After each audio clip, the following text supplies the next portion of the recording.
మీకు job interview face చేయాలి అంటే భయంగా ఉందా, లేదా చాలా ఇంటర్వ్యూస్ చేస్తున్నారు కానీ మీకు అపాయింట్మెంట్ లెటర్, కాల్ లెటర్ రావట్లేదా? ఈ వీడియో చివరి దాకా చూడండి. మీకు కొన్ని టిప్స్ అందిస్తాను సచ్ దాట్ మీరు జాబ్ ఇంటర్వ్యూ ఫేస్ చేయడమే కాదు, సక్సెస్ఫుల్గా బయటికి వస్తారు. సో జాబ్ ఇంటర్వ్యూ అనేది కనుక మీకు ఫస్ట్ ఒక మైండ్లో మీరు అనుకొని నేను ఈ జాబ్కి ఫేస్ చేయాలి ఇంటర్వ్యూ అని మీరు డిసైడ్ అయిన తర్వాత మీరు క్లియర్గా ఒక ప్లాన్ చేసుకోవాలి. దానికి ప్రిపరేషన్ అవసరం అన్నమాట. అంటే మీరు ఏ పొజిషన్కి అప్లై చేస్తున్నారు, ఆ పొజిషన్స్కి ఏం కేపబిలిటీస్ కావాలి, కేపబిలిటీస్ పొజిషన్కి ఎన్ని కావాలి, మీ కేపబిలిటీస్ ఎంత అనేది ఈ రెండు లిస్టులు సెపరేట్ ఉండాలి.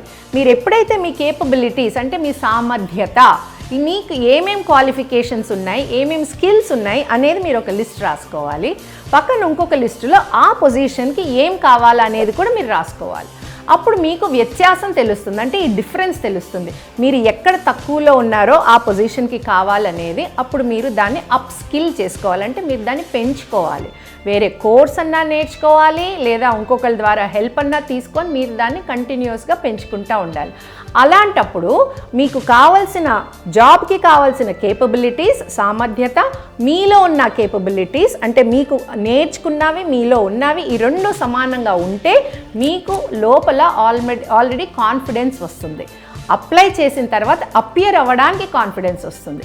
ఇకపోతే నెక్స్ట్ స్టెప్, జాబ్ ఇంటర్వ్యూకి వెళ్ళేటప్పుడు మీకు మానసిక స్థైర్యం ఒకటే కావాలి, మెంటల్ బ్యాలెన్స్ కావాలి, ఇమోషనల్ బ్యాలెన్స్ కావాలి, ప్లస్ మీ ప్రిపరేషన్ ఎక్స్టర్నల్లీ కూడా కరెక్ట్గా ఉండాలి. అంటే జాబ్ పొజిషన్కి వెళ్ళేటప్పుడు కొత్తగా జాబ్కి వెళ్తున్నట్టుగా ఉండకుండా ఆల్రెడీ అదే ప్లేస్లో, అదే కంపెనీలో జాబ్ చేస్తున్నారు అన్నట్టుగా మీరు తయారవ్వాలి. వాట్ ఎవర్ ఇట్ డిమాండ్స్, అంటే ఆ పొజిషన్ ఎలా ఉంటుందో మీరు రీసెర్చ్ చేయాలి. దానికి తగ్గట్టుగా మీరు ప్రిపరేషన్ చేసుకొని ఆ రోజు మీరు దానికి తగ్గట్టుగా గ్రూమింగ్ అంటే మీ ఎక్స్టర్నల్ బాహ్యంగా మీరు ఎలా కనిపిస్తున్నారు. మీరు ఇంటర్వ్యూ టేబుల్కి వెళ్ళినప్పుడు అక్కడ ఎదుటి వాళ్ళు, ఇంటర్వ్యూ ప్యానెల్ వాళ్ళు మిమ్మల్ని చూసినప్పుడు ఆ ఫస్ట్ ఇంప్రెషన్ మీరు క్రియేట్ చేయాలి. మీరు ఫస్ట్ ఇంప్రెషన్ గురించి చూడాలంటే పాత వీడియో ఉన్నది, అది చూడండి. ఎలాగ మీరు దాన్ని మీకోసం అవలంబించుకోగలుగుతారు అనేది. థర్డ్ పాయింట్, మీరు ఇంటర్వ్యూ ప్యానెల్లో కూర్చున్నప్పుడు మీరు చాలా జెన్యూన్గా, స్మైలింగ్గా ఉండాలి. అంటే వాళ్ళు చాలా ప్రశ్నలు వేస్తారు, కొన్ని మీకు రావచ్చు, కొన్ని మీకు తెలియకపోవచ్చు. మీరు ఎప్పుడైతే జెన్యూన్గా ఆన్సర్ చేస్తూ ఉంటారో మీ కాన్ఫిడెన్స్ గ్రో అవుతూ ఉంటుంది, మీకు చాలా ఇష్టంగా ఉంటుంది అక్కడ కూర్చొని ఆన్సర్ చేయటం. ప్లస్ ఒకవేళ మీకు ఏదైనా తెలియంది వచ్చిందనుకోండి క్వశ్చన్, అప్పుడు మీరు చెప్పాలి ఓపెన్గా, దీని గురించి నాకు తెలియదు సార్, బట్ నేను ట్రై చేసి దాని గురించి ఆలోచిస్తాను అని. అంటే మీరు వాళ్ళకి అక్కడ నాకు తెలుసు లేకపోతే నాకు తెలియదు డైరెక్ట్గా మీరు అలాగా ఫేక్ చేయకూడదు అనమాట. మీ లోపల ఏదైతే ఉందో దాని తగ్గట్టుగా చెప్పాలి.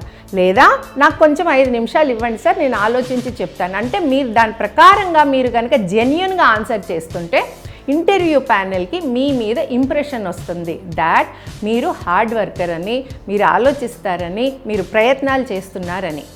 ఇది అంతా మీరు చాలా పాజిటివ్గా ఎప్పుడైతే ఉండగలుగుతారో ఈ 3 టిప్స్, నేను చెప్పిన 3 టిప్స్ మీరు కనుక ప్రాక్టీస్ చేస్తూ ఉంటారో మీ ప్రిపరేషన్, మీరు ఎక్స్టర్నల్గా ఎలా కనిపిస్తున్నారనేది, ప్లస్ మీ ఇంటర్వ్యూ ప్యానెల్లో మీరు ఎలా ఆన్సర్ చేస్తున్నారనేది, ఈ 3 టిప్స్ మీరు ప్రాక్టీస్ చేయండి.